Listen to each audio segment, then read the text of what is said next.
te il y a des profils. am na ay yenn joueurs yoo xamante ne tey jii nii suñ leen joxee brassard bi y aura pas défaut. Ismaïla Sarr contre Belgique.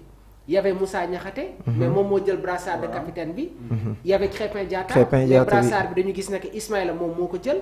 Moussa Niakhaté capitaine la ci équipe bi. Edouard Mendy capitaine la. Krépin Diatta c'est un capitaine. waxi noppi Idrissa Gana Gueye de même que Sadio Mané. donc joueurs yii nii suñ fi nekkee. je pense que avec tout le respect bi nga xamante ne yelloo nañ ko ñu jël brassard de capitaine bi jox leen ko. moom mooy li gën. léegi nag il y a des jeunes yi nga xamante ne déjà ñi ngi commencé di endosser yenn rôles yi. c'est le cas de Pape Alassane Gueye. Pape Alassane. man sur les jeunes moom soo ma ne woon kenn ngay jox brassard de capitaine bi dama naan la Pape Alassane Gueye. parce que sooy xool moom moo si gën a régulier. parce que tey jii il y a un ballottage entre El Hadj Maodo Malick Diouf ak Ismaël Jacobs. Krépin Diatta reste figé sur son poste. foofu kenn du ko laal. mais milieu de terrain bi soo xoolee déjà jeunes yi nga xamante ne ñoom ñoo fa nekk muy Habib Diarra Lamine Camara Pape Matar Sarr. Pape Alassane Gueye est le plus constant. te pourtant ñi ma la limal nii ñoom ñoo ko fi sax jiitu ñoom ñoo ko jiitu si tanière bi. si secteur offensif bi on a déjà vu tey jii nii Ismaïla Sarr mu sol li nga xamante ne moom mooy brassard de capitaine. léegi nag avant-hier dafa am question boo xamante ne dama ko posé woon un ancien international. surtout au poste de sentinelle. ma ne ko en dehors de Idrissa Gana Gueye dañu am Pathé Ciss. derrière Pathé Ciss kan mooy beneen sentinelle bi parce que Lamine Camara ñu bëri wóoluwuñu ko muy jouer comme numéro 6. loolu mu def ma équation parce qu'il perd trop de ballons. gis nañ ko contre la RDC. seetaan nañ ko contre Belgique. waaye tamit match bi nga xamante ne joué woon nañ ko contre Angleterre sur le premier but d'Harry Kane. c'était une perte de balle de Lamine Camara. et yooyu c'est des erreurs yi nga xamante ne ça ne se pardonne pas dans le haut niveau. je lui ai posé la question ma ne ko Lamine lan moo ko manqué réellement mu ne ma Mamour Lamine lenn rek moom moo ko manqué. mooy la concentration. c'est-à-dire dans sa tête. Chaque week-end il dispute un match. mais Lamine doit répéter les mêmes actions. qu'il réussit à l'entraînement de jour en jour. match officiel du am problème pour refaire la même chose. mais déjà si biir entraînement yi si tu es constant exemple le lundi tu fais une très bonne préparation. mardi bi nga ñëw chuter mercredi bi nga ñëwaat toj entraînement bi jeudi nga defaat nii. mais loolu. Au fait, ça signifie que tu n'es pas concentré sur ton sujet. Mais si Lamine Camara réussit à se concentrer et à avoir des personnes yi nga xamante ne ñoom ñooy wax ak moom. di ko ne lii ngay def tu dois te comporter ainsi. c'est ça ton rôle mais il va franchir une autre étape. ki ma doon waxtaanal yemul foofu mu ne ma lan la Bruno Guimaraes mën a def loo xamante ne Lamine Camara mënu ko def. man ma tontu ko ma ne ko. le potentiel de Lamine Camara ñun xamaguñ ko xam nga par moment dañuy analyser.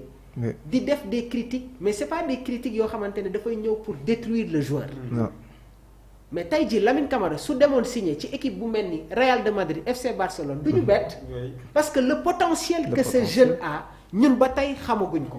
mais il doit réussir à avoir cette capacité à répéter. les mêmes actions mais xoolal Idrissa Gana Gueye. Gana bi muy nekk Paris Saint-Germain.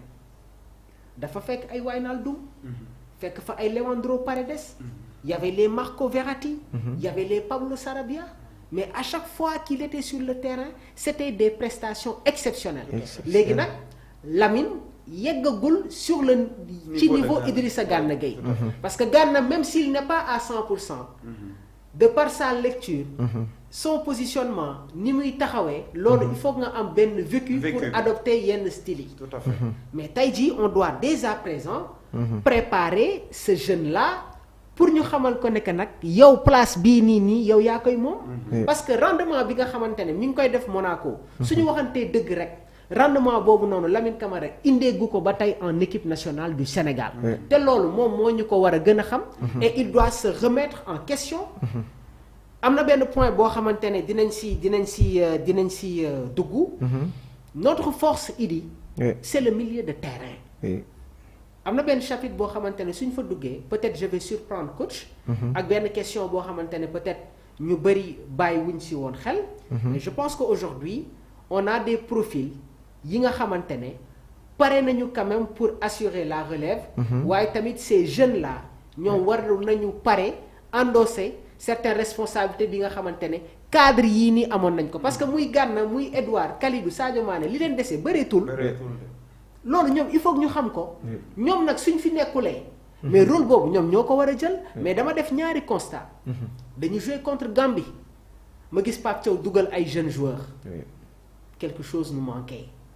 bi ñuy jouer contre Belgique bi Bara Sapoko duggee Pape Matar dugg Lamine Camara dugg ñu gis ñoom Ibrahima Mbaye dafa am leen loo xamante ne daf ñu doon manqué. mooy le leadership. Idi. ces cadres là. il faut les respecter de. tout à fait gis nga lii nii da nga koy préparer. avant nga koy appliquer. mais bis boo ko defee de manière très brusque rek. je t'assure que tu auras de sérieux problèmes. la relève bi nga xam ne rek moom la ñu war a assurer tey jii ba tey coach ñu mën a ñu considérer comme la colonne vertébrale de l'équipe nationale du Sénégal quasiment ñoom ñëpp ñu ngi fële te Saudi Pro League mu nekk bu ñu cité les Edouard Mendy Idrissa Gana Gueye Kalidou Koulibaly ak Sadio Mané on peut dire que ni moom mooy.